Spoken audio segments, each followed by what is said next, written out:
My wife is lost to me. He wants to take this place from us. My family is in danger. Anything worth having is worth fighting for. I've been waiting for this moment for what feels like forever. You guys might remember how much I was obsessed with 1923 Season 1 when it first released, and the obsession did not fade one bit since then.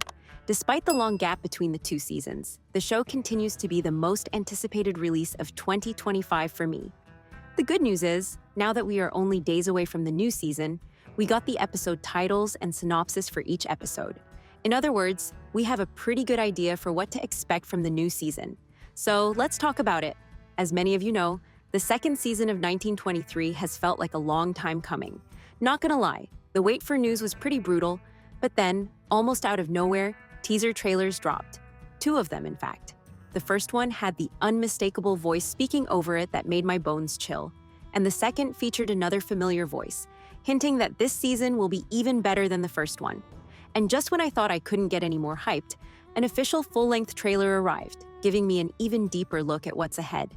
And when I saw the tagline that said, "Defend or Die," I knew we were in for an epic journey. Are you hyped for the new season as much as I am? Let me know in the comments.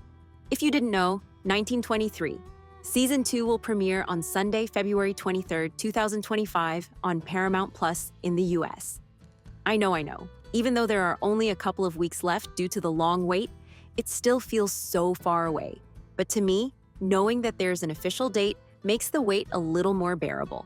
Originally, the second season was supposed to film in Butte, Montana, just like the first season. The Butte Civic Center was even contracted as a soundstage, with the production team paying a hefty fee each month to use the space. But then, because of delays caused by the actors' and writers' strikes, the entire schedule was thrown off, and plans changed. Filming eventually started in summer 2024, but not in Montana. Instead, production shifted to ATX Film Studios in Texas, and more recently, to Calgary, Canada.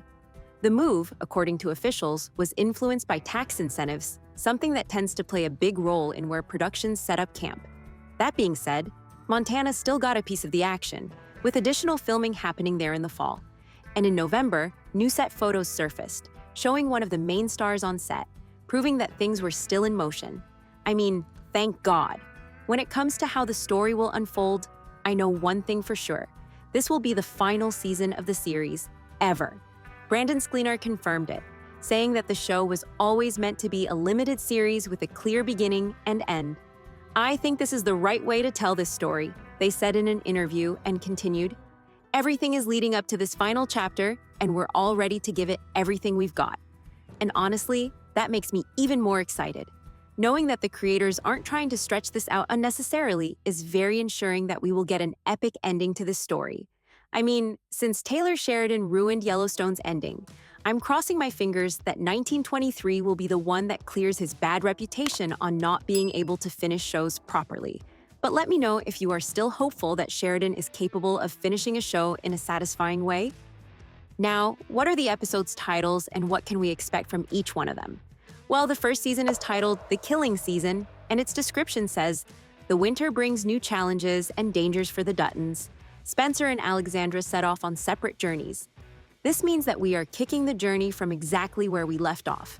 For the first time ever, we will witness how brutal winter can get in the Dutton Ranch, which will be one of the biggest themes in the show this season. Also, it seems like the focus will still be on Spencer and Alexandra. I mean, is it just me, or was Alexandra not present in the trailer that much? I was worried that we won't see her as much this season for a second. Thankfully, though, this season confirms that she is still one of the main characters, and even though she has a completely different journey, we will get to see her a lot. The second episode is titled The Rapist is Winter, and its description says, "Things get contentious at the courthouse. Spencer stays in Galveston longer than he desires. Mother Nature makes her presence known. Well, by Mother Nature, we all know that what they mean is the brutality of the winter. It is clear that the ranch will struggle with drought, and perhaps the cold will cause major illnesses among the Duttons. Also, it is clear that they will have a fight with Donald at the courthouse, facing the risk of losing the Dutton Ranch once again. We know from the trailer that Spencer's journey will not be an easy one, and it is clear that Galveston will be the stop that he wastes the most time in." The third episode is titled Wrap Thee in Terror, and the description says, Alexandra runs into trouble while traveling alone, making enemies along the way. Father Renaud and Marshal Kent close in on Tiana. Since the second episode neglects Alexandra and Tiana's journey, this episode will focus exclusively on the two, catching up with what's been going on in their lives. And yes, things are not peachy for either one of them. By the way, it feels like Tiana will be sidelined this season, I'm guessing because of the limited time and episode numbers, which is a huge shame. But let me know what you think. The fourth episode is titled Journey the Rivers of Iron, and the description says, Whitfield garners support for his new business venture. Spencer has a run-in with the sheriff in Fort Worth. Wow. I mean, who would have guessed that Spencer will find himself in Fort Worth of all places? Like, what a great nod to the modern-day Yellowstone, and of course the Four Sixes Ranch. That being said, he is still on the road by the time we reach the middle of the season. And yes, Donald is advancing against the Duttons. At this point, I'm worried how this season will end because I feel like there are not enough times left. The fifth episode is titled Only Gunshots to Guide Us, and it is described as The Search for Tiana Continues. Alexandra and Spencer find their footing on two different trains. Well, it is good to hear that we get more of Tiana's story as the seasons continue. The sixth episode is titled The Mountain Teeth of Monsters, and its description says, The Duttons receive good news. Alexandra catches a lucky break during her journey. Tiana reunites with a face from her past. Well, I believe Duttons just heard that Spencer was truly on his way to Montana, and I can already imagine Kara's happy and emotional face when she first gets the news. When it comes to Tiana, I'm afraid that old face from her past is that dreadful priest, but we will see. The seventh episode is titled A Dream and a Memory, and its description says, Jacob and his crew eagerly await Spencer's return at the train station. Tiana has a fateful run-in. Alexandra braves the cold. Okay, this means that Spencer will arrive in Montana right before the end of the season. I mean, what the hell? Like, I don't understand how could this be the final episode? Because, according to IMDb, there will be 7 episodes in total, and we were all hoping to get a satisfying conclusion. What do we expect Spencer to achieve if he arrives only 40 minutes before the show ends? Like, how does this make any sense? Sheridan has been pretty open about how this season came together, saying that, unlike 1883, he didn't have the whole story mapped out from the start. And I can see it from the synopsis of the episodes.